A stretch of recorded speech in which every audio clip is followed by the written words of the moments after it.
Je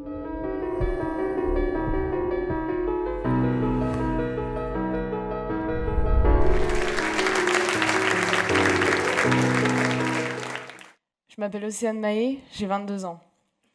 Je suis étudiante à l'école des mines en 2e année et je suis également sportive de haut niveau.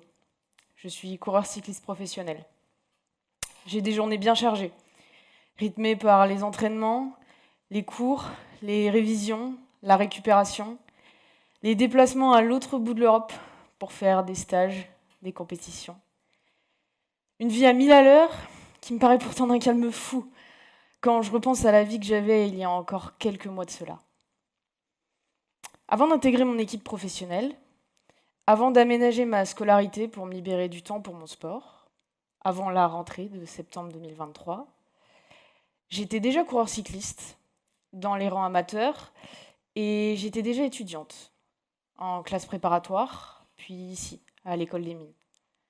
Je n'avais pas d'aménagement de mon emploi du temps. J'avais plus de 30 heures de cours par semaine, quasiment autant de travail personnel, 8, 10, voire 12 heures d'entraînement.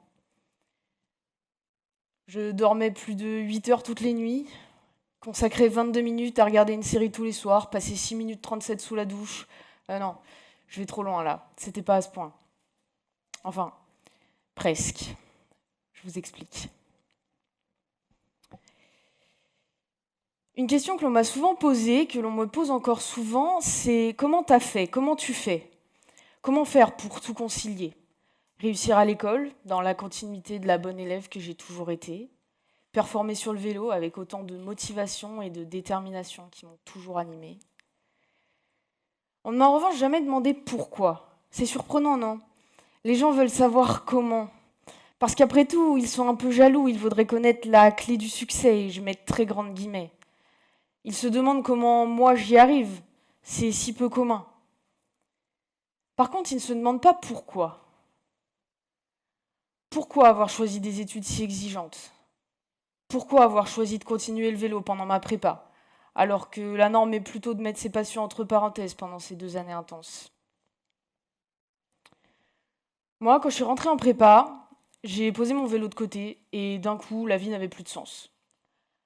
C'est quand même embêtant, à 18 ans, de ne pas trouver d'autre sens au fait de se lever le matin que les céréales et le café du petit déjeuner de la pièce d'à côté. Sauf que les cours ne suffisaient pas, parce que je n'ai jamais été passionnée par mes études. Alors, oui, je trouve une grande satisfaction à la résolution d'équations différentielles du second ordre à coefficient constant, mais je pourrais très bien être heureuse et accomplie sans savoir ce qu'est la physique quantique. Et heureusement d'ailleurs, parce que je ne sais toujours pas. Même si ça va un peu mieux depuis la conférence d'Olivier Ezrati, merci. Alors, j'ai repris mon vélo. Je suis retournée dehors. J'ai regardé le calendrier des compétitions, le planning du stage de préparation avec mon club, et d'un coup, ma vie avait retrouvé sa saveur. Et mes études aussi. Sauf que, pour performer, d'un côté comme de l'autre, j'ai dû me soumettre à ma propre organisation millimétrée. Question de survie, j'en suis arrivée à contrôler de plus en plus d'aspects de ma vie pour que l'imprévu ne vienne pas chambouler mon organisation. Pour ne pas perdre de temps. Pour ne pas perdre. Parce que perdre, ça me terrifie. Ma vie est devenue une course contre la montre. Il y a 24 heures dans une journée et chaque minute doit être utilisée dans un but précis de productivité. Il ne s'agit pas d'en perdre ne serait-ce que 10 pour mener à bien cette existence aux ambitions et au planning surchargé. Alors, le matin du championnat régional, pour ma course de reprise, première course depuis mon entrée en prépa, je faisais des exercices de travaux dirigés de physique sur la petite table de ma chambre d'hôtel. Des dossards et une boîte d'épingles posés à côté de mon fluo jaune et mon stylo bic. J'ai retiré une satisfaction immense à contrôler toute ma vie comme cela. Et je sais que c'est pas que moi, c'est un peu humain après tout. Qui n'éprouve pas de satisfaction à mettre du fluo sur les tâches réalisées d'une to-do list? Pour un sportif qui suit une planification, voir l'entraînement s'afficher en vert parce qu'il a été bien réalisé suffit à booster sa dopamine, au point qu'il irait faire sa séance même dans la tempête. Enfin, peut-être pas tout le monde, mais moi, oui. Pour booster ma dopamine, j'en suis venue à tout contrôler, à tout enregistrer, à tout compter. J'ai commencé par compter le temps. J'avais un tableur pour suivre le nombre d'heures que je consacrais aux études. J'avais une application pour enregistrer mes films, mes séries vues, mes livres lus. Je ne manquais jamais de renseigner 30 minutes passées à faire du renforcement musculaire ou 10 minutes passées à m'étirer. Et c'est vrai, sur mon planning de la semaine, il y avait même écrit « douche ». Le cyclisme sur route est un sport dans lequel la masse corporelle et l'alimentation sont des facteurs absolument clés de la performance. Un cycliste plus léger ira plus vite dans une montée pour une même puissance appliquée sur les pédales, le poids étant la principale force qu'il freine lors d'une ascension. Un sportif qui s'alimente avec des produits sains donnera du bon carburant à son corps pour produire son effort et sera donc plus performant, aura une meilleure récupération. Alors, quand on souhaite progresser, manger devient presque aussi important que s'entraîner. Petit à petit, s'est installée en moi l'envie de perdre du poids. J'ai vu une nutritionniste qui m'a dit d'arrêter les éclairs au chocolat au restaurant universitaire, c'est à peu près tout ce que j'ai retenu. Et puis, j'ai lu des livres, des articles pour tout faire comme il faut. Et surtout, comme j'adore compter, et qu'il est particulièrement facile d'appliquer le principe du déficit calorique pour perdre du poids, je me suis mise à compter mes calories. D'un coup, j'ai rempli quasiment tous les jours de la semaine sur une application ce que je mangeais, en pesant mes aliments, scannant leur code barre, remplissant les informations nutritionnelles. J'ai arrêté de manger au restaurant universitaire parce que je voulais savoir exactement ce qu'il y avait dans mon assiette. J'ai beaucoup cuisiné pour avoir le contrôle de ce qu'il y avait dans mes plats. Et je ne m'octroyais de petits écarts que les dimanches soirs, après les compétitions du week-end, comme une récompense. Ah, ce muffin au chocolat, j'y pensais toute la semaine. J'ai développé ce qu'on appelle des troubles du comportement alimentaire, des TCA. Alors, bien sûr, au début, je n'ai rien vu. Pourquoi y voir des troubles? J'ai atteint mon objectif, j'ai performé, j'ai perdu du poids. Bien joué, Océane, tu vas voir. Tu vas super bien monter l'école comme ça. Février 2023, 57 kilos. Mon directeur sportif en stage, à qui je fais totalement confiance, me dit en stage, pour progresser un peu plus, il faudrait que tu t'affûtes un peu. Et je veux qu'il soit fier de moi, c'est décidé. Je vais perdre du poids. Je voudrais faire 54 kilos. Mars, 56 kilos. J'arrête de manger du pain avec les repas parce que c'est beaucoup, 350 calories pour 100 grammes. Avril, 55 kilos. Je mange un carreau de chocolat à la fin de tous mes repas, tant j'ai besoin de réconfort après avoir trop peu mangé. Mai, 54 kilos. Je ne peux plus aller au restaurant sans regarder toutes les photos de tous les plats sur Internet. J'ai trop peur de choisir quelque chose qui ne vaudra pas le coup. Imaginez 2 secondes, choisir un dessert qui a l'air super calorique et qui, en plus, n'est même pas si bon. L'angoisse. Juin, 53 kilos. Je regarde les assiettes de tous les gens à côté de moi à table. Est-ce que je mange trop? Ouais, j'ai l'impression de manger plus que les autres. Je vais grossir, ça ne va pas. Juillet, 52 kilos. Je fais des réflexions à mes proches sur leur manière de s'alimenter. Je culpabilise ma sœur qui mange 2 wraps alors que c'est moi qui ai un problème avec ce qu'il y a dans mon assiette. Août, 50 kilos. Je suis à bout de souffle. Je peux pas faire 1 heure de vélo sans faire une fringale. Je mange une gaufre au chocolat en vacances, je regrette immédiatement. Pourtant, je suis championne de France.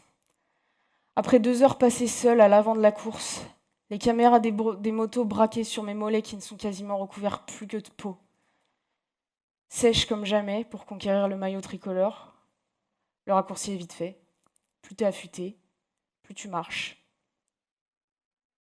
Septembre, 50 kilos. Je tombe amoureuse, je ne mange plus seule. Mais j'ai trop honte. Je peux pas la laisser voir que je compte tout ce que je mange. Allez, laisse ton application de côté, la saison est terminée de toute façon. Octobre. Je perds mon papy, j'arrête le vélo pour la coupure de fin de saison. Je mange 2, 3, 4, 8 Oreos après l'enterrement, mais j'ai pas fait de vélo aujourd'hui.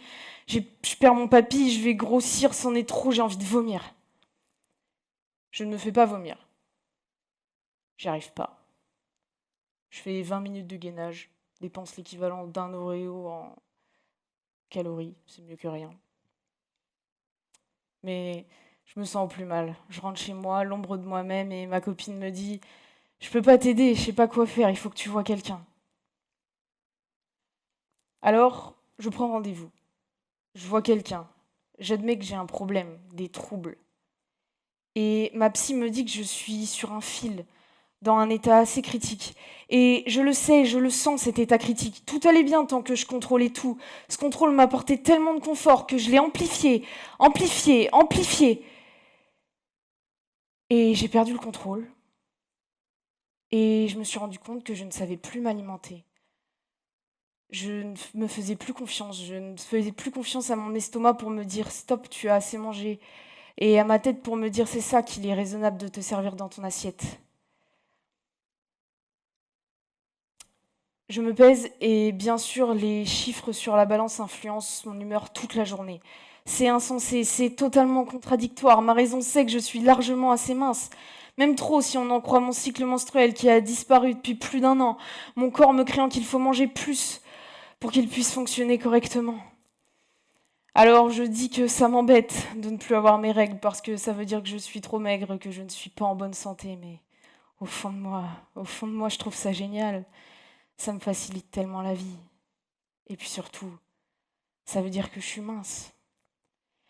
Et toute ma vie, je me suis trouvée grosse. J'ai grandi très vite. J'ai rapidement une corpulence importante par rapport aux autres enfants de mon âge. J'ai toujours eu beaucoup d'appétit. Sani Broyeur, on m'appelait petite. J'ai porté avec moi le mal-être de ma mère vis-à-vis de son surpoids. Et toute ma vie, dans ma tête, la personne en surpoids, c'était moi.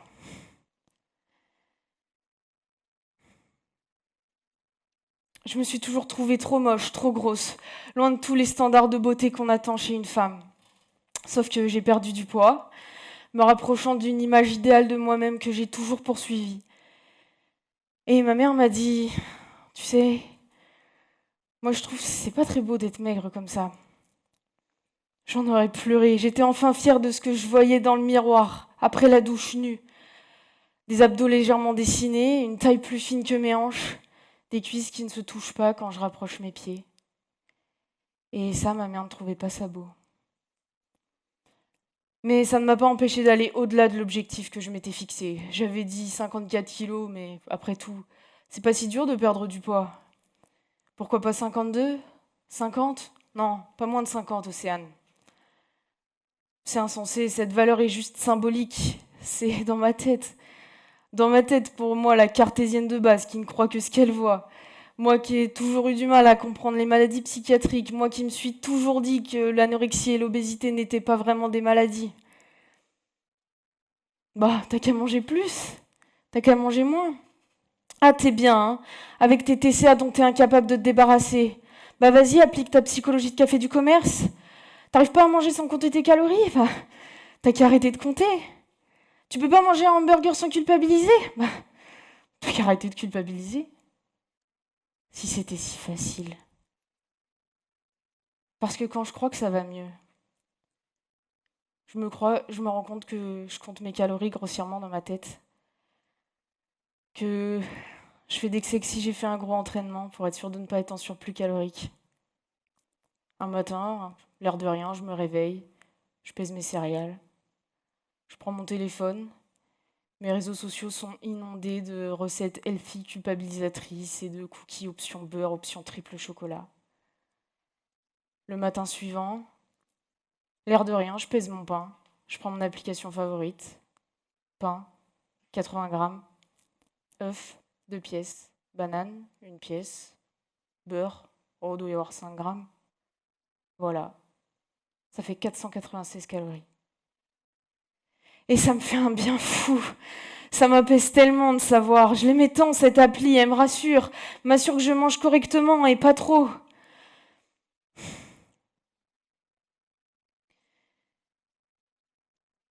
Heureusement, c'est tellement tentant. C'est tellement tentant d'y retourner, de se remettre à tout compter, de replonger la tête la première. Alors, Heureusement, je suis bien entourée. J'ai envie de vous dire que ça n'arrivera pas, mais je me rends compte qu'on n'en sort pas si facilement. Il suffit pas d'avoir une tête bien faite. Et le pire dans tout ça, c'est que j'ai eu la prétention de penser que mon bon sens suffirait à m'éviter ce genre de trouble.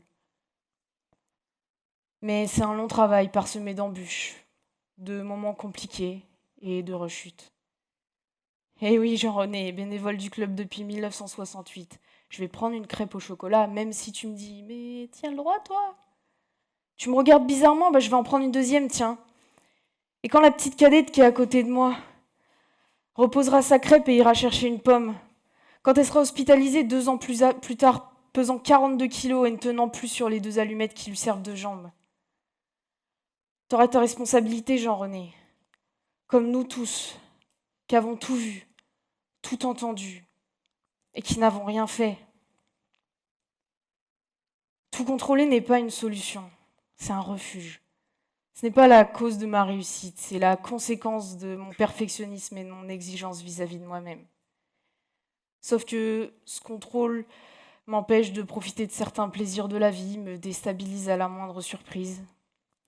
Je n'ai même pas pleuré quand j'ai perdu ma grand-mère. Peut-être n'ai-je même pas été triste. Enfin, si. Sauf que ça aussi, j'avais le contrôle dessus. Je me suis même pas rendu compte que j'étais en train de tomber amoureuse. Parce qu'aimer, c'est perdre le contrôle, non? Prendre soin de soi et pas des chiffres qui nous définissent. Continuer à avancer pour ne pas perdre l'équilibre comme sur une bicyclette. Manger des Oreos, ne rien comprendre à la physique quantique et me lever à 7 heures un dimanche pour aller faire du vélo et peut-être un jour oublier les valeurs nutritionnelles des pâtes qu'il y a dans mon assiette. Je ne suis plus des watts sur un compteur de vélo. Je ne suis plus une moyenne sur un bulletin de notes. Je ne suis plus une place dans un classement Coupe de France. Je ne suis plus un bilan calorique à la fin de la journée. Je ne suis plus un poids sur la balance. Je suis Océane.